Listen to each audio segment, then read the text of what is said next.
The communion practice, as somebody probably mentioned, was started many years ago when Guru Raj was alive, and I can't remember how many of them that I sat through with him.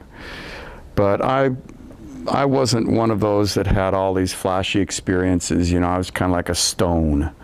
You know, I would sit there and, yep, that was very nice. He looks really cute up there with his little legs crossed and very calm and peaceful. And that was about the end of it for me. But the important thing is that we don't judge what really happens simply by external experience or circumstances as they appear, because they're very misleading. Most of our life and most of that which really goes on that is important is below the surface that the conscious mind rarely picks up on, but just brief flashes that we call insight, inspiration, creativity. You know, here is where life is really lived, but you know, unfortunately, we're so busy with the busyness of life that we forget to live. You know, we're busy with noise. We're busy with all of the things that occupy our time and mind, and never take that time, other than maybe sitting down in silence of meditation, to consider, you know, what is going on beyond the obvious. We look at appearance and we call that reality. We look at somebody's personality or behavior and we judge them, or how they dress. You know, is their behavior in line with my set of standards? And then on the basis of that, we judge. I remember, and I'm going to talk about Guru Raj in more of a personal way. I was with him for 12 years. And, you know, he lived at our house for months at a time.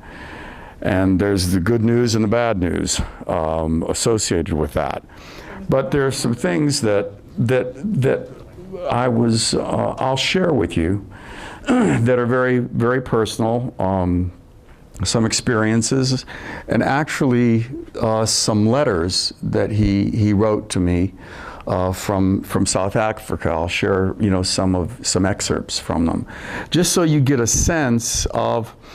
It wasn't just when he was sitting, you know, up on this chair or standing in front of people, you know, speaking wisdom and so forth. That divine energy flowed through him all the time. And I mean, I saw it 24/7. So I'm qualified, you know, to speak, you know, truthfully about it. And there are some times when it would be absolute mayhem and a madhouse. But that was what was going on the surface. And if one were to judge things by what was going on the surface, they'd say, this guy is absolutely nuts. He's stoned out of his mind. But the point is that we don't understand the intent of action. All we see is the result, the external action, and we evaluate it according to our own concepts, our own perceptions. And I was very fortunate in being able, on occasion, to see behind the mask that he would put on. A master actor, just a master actor. Like, I remember one day when, you know, we had a couple of scotches in this bar. It wasn't that big a deal. But all of a sudden, I mean, he looked like he was falling down drunk. I mean, just, you know, all over the place and hollering. And I mean, you know, to external view, he looked like just a drunken old man. Well, he got in the car with, you know, with people who were taking him elsewhere. I think it was in Washington, D.C., as I remember. And he looked at me, and he had his head against the, you know, like, you know, slumped against the side. And he just kind of peeks up at me and he smiles and winks. You know, and that's the kind of thing that he did. I mean, he was just this consummate actor. And when we're talking about communion here, some people see things, some people have personal experiences. of lights or angels dancing on the heads of pins or whatnot. I don't. What I get is narrative. I get narrative, during communion practice on occasion. Now I'm sitting here minding my own business, and all of a sudden this narrative starts. And once I just said, for the heck of it, I'm going to write it down because I thought it sounded pretty good at the time. But it has nothing to do with me as a thinking person. I was just kind of taking dictation, as was wont to do in many occasions. So it just sort of happened. And I'd like to just read you just little snippets of things. These are like little vignettes that just sort of appeared, as a kind of a monologue, in my mind during communion. And the first one was the definition of love. It said, love must first be recognized within ourselves before we can appreciate its external expression in someone or something else. Love is an internal quality or condition which is recognized, not created. When this dawns within ourselves, it becomes easier to see its reflection in all things and all people. And then the next one was goodness. What is goodness? Goodness is one expression of love. For the quality of goodness to blossom within the heart requires that the other is of greater significance than our personal self. It is this unconscious, selfless act of spontaneous surrender to the other which brings forth the quality of goodness, which is the observable quality of surrender. The less that is said about goodness and the more unconscious and spontaneous acts of surrender that are performed is the true manifestation of goodness in human life. And then in big capital letters, it was something like somebody shouting, goodness does not know itself. If one thinks they are good, it is a sham, an act for the benefit of others. And then the next one was initiation. Initiation is never the bringing forth of a new condition or realization. It is simply the outward ritual of recognition of that which has already occurred.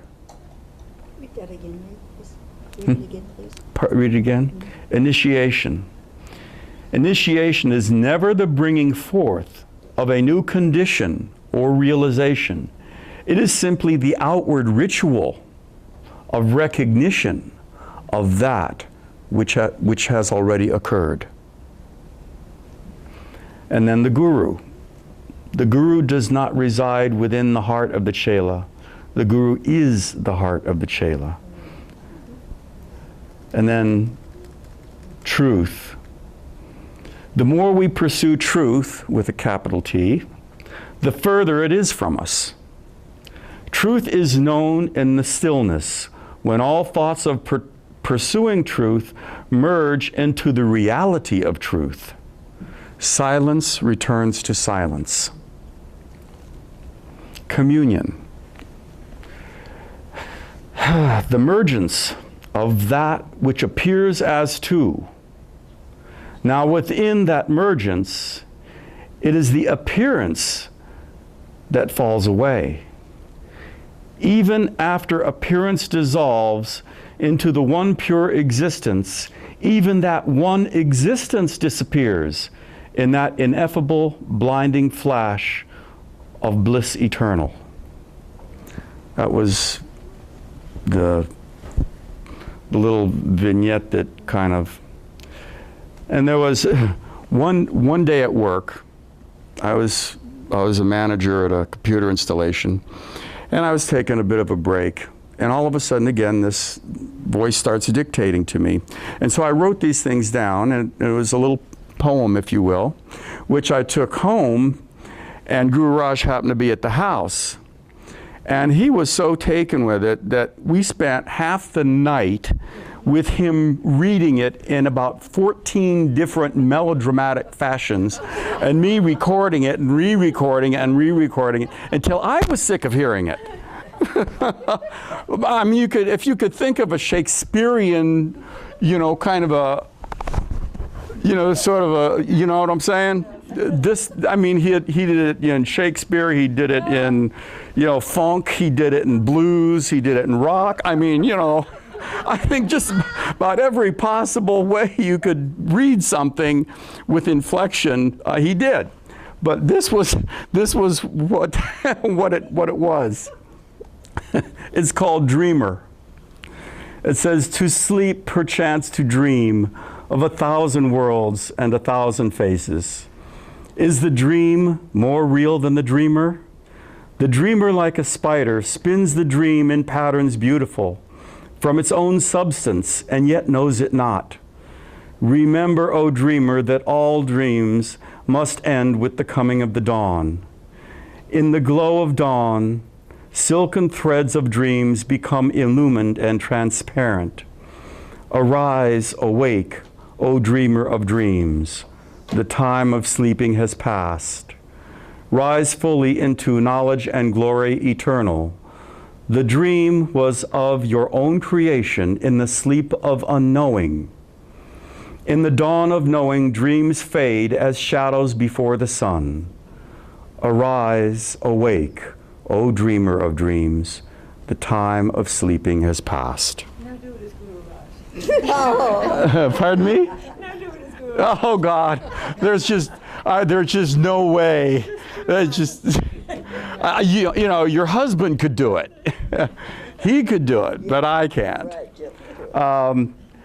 That was, and I mean, it was one of those things that was totally unexpected that we spent half the night, dinking around with this thing. During the course of a number of years, Guru Raj and I used to write letters back and forth, him in South Africa, me here. There's a few things that I would like to read to you that I think, though it was written to me, I think it was really writing to everyone, because it really speaks, I think, to all of us, not just one person. Anyway, this was in 1984. And it starts off, Beloved Sujay, it is nice to hear the voice on your phone the other day. We chatted on the phone. You sounded so cheerful, yet I could detect some measure of agony and ecstasy through your voice. I was very pleased about this, for have I not traveled the same road through many lifetimes? The undulating waves in its turmoil will always be there. The secret I have found is to participate in the turmoil, but yet be still. The rock stands still, only the waves move. Yet paradoxically, the rock also moves in its own stillness, unaware of its own awareness. When the awareness comes that I am not this, but I am that, and that is this, analysis comes from the mind, mergence comes from the heart to heart, the heart in heart, until even the heart disappears.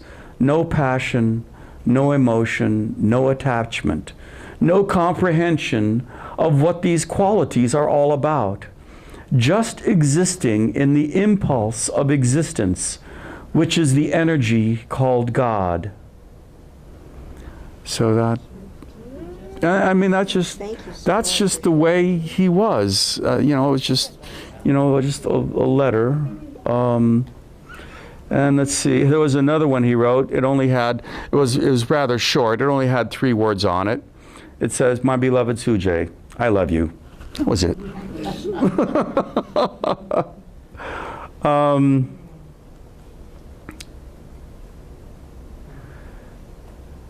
The main idea now in my last days of life is to spread my words in printed form that could mean a God lived amongst us, and the words that he spoke were immortal.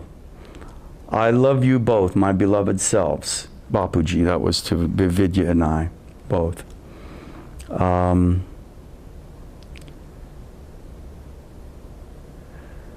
Oh, this is really nice.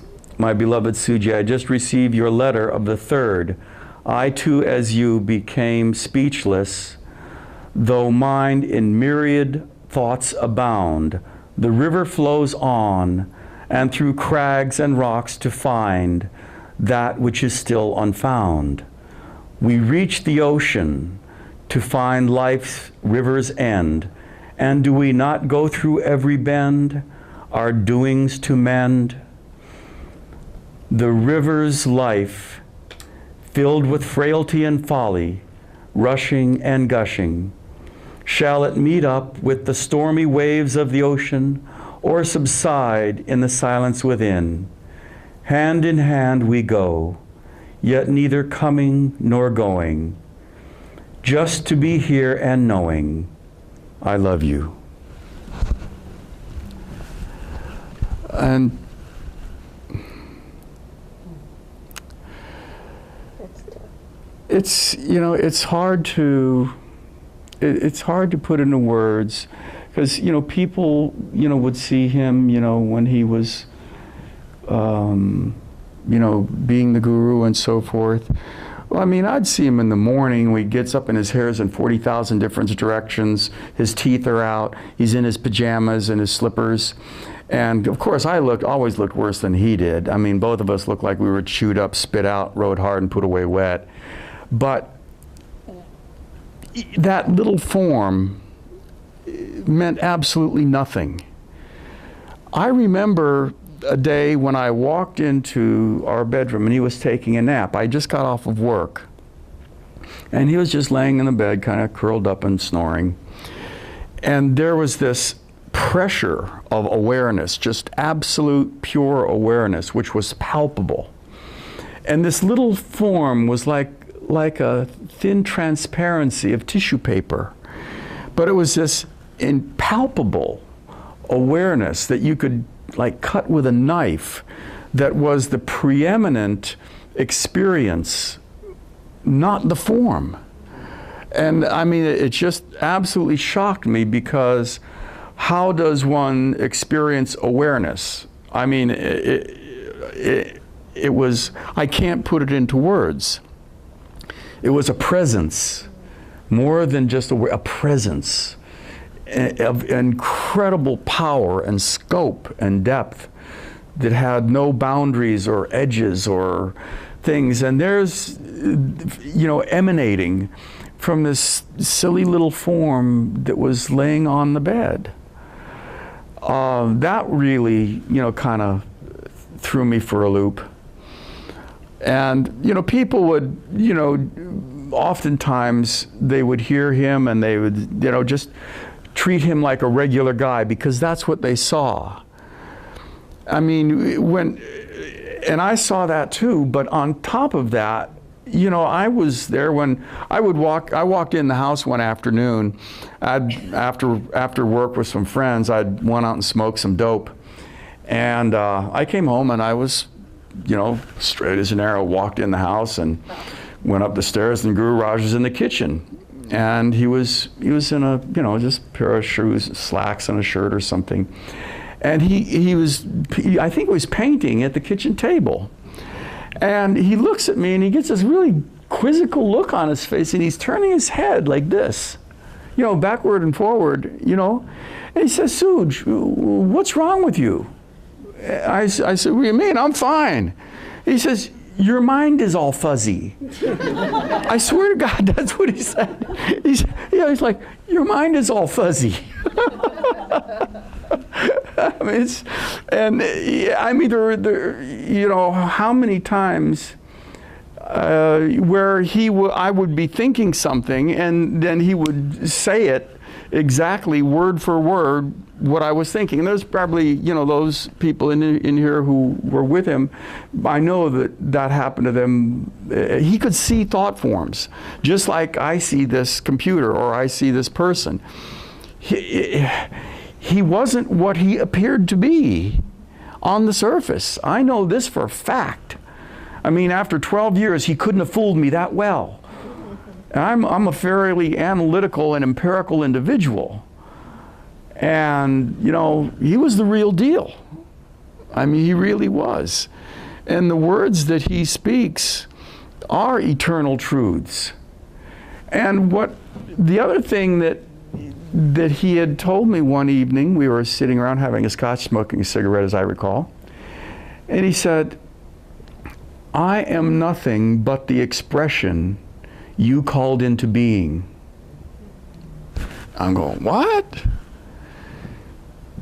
And he said, is that that inner guru, that inner truth, which is life itself and is the life of all existence, radiates what is needed to bring things into a state of balance, no matter where in the universe, whether it be a pea, a stone, a human, a planet, a galaxy, or the universe.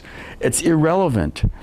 That impulse of that's what in spiritual terms people call the Satguru within, the guru of gurus. That is what draws forth into our environment that which we need. If a physical guru is required, then one appears. If a physical guru is not required, then something else will be there. But know this, that everything that appears in life, whether it's a person, a situation, a physical ailment, whatever, nothing is by accident. Everything happens according to a purpose, and it is the purpose of that inner guru bringing forth that balance to expand what we call individual awareness to that point of universal awareness, which is really a misnomer. There is no expansion. There is simply the removal of the veils of illusion that we have placed in front of our own eyes, believing that this is what is real, when in fact this is what is unreal. The real is within us, is unchanging. The unreal changes by definition. The real cannot change by definition. So when we think of some individual or some malady or some situation, and why does this happen or why did that happen? It happened because it had to happen. There was a reason for it. We may not understand it because we can't see all the energy dynamics that are going on, not just within us, but the interaction of all these things around us and in the environment. And all of these things are happening in and of themselves, interacting the way they need to because they must. Yet we think we have free will. What a joke. What a joke. We're doing and thinking that we're doing this when in fact we are doing according to what is necessary to happen. And yet we think we are the doer. There's where we get ourselves messed up. As we are not the doer, we are the experiencer of the doing, but we are not the doer. That doing happens spontaneously and automatically. And if we would just learn that and relax into observing and allowing things to happen and unfold as they must, our lives will be much smoother. We will be happier. We will be more at peace because we're not going to be in conflict with this person, this thought, that concept. Allow everything to be as it is. It is there for a reason. We may not know it, but understand this, that it is there because it must be there, otherwise something else would be. And let us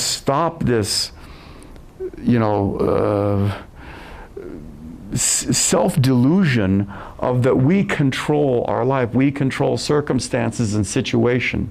It is the illusion of control. And the more we attach ourselves to that illusion of control, the more we are going to suffer as that illusion of control is torn away from us. That is what is called suffering. When the illusion of control is torn away. When the should doesn't match the is.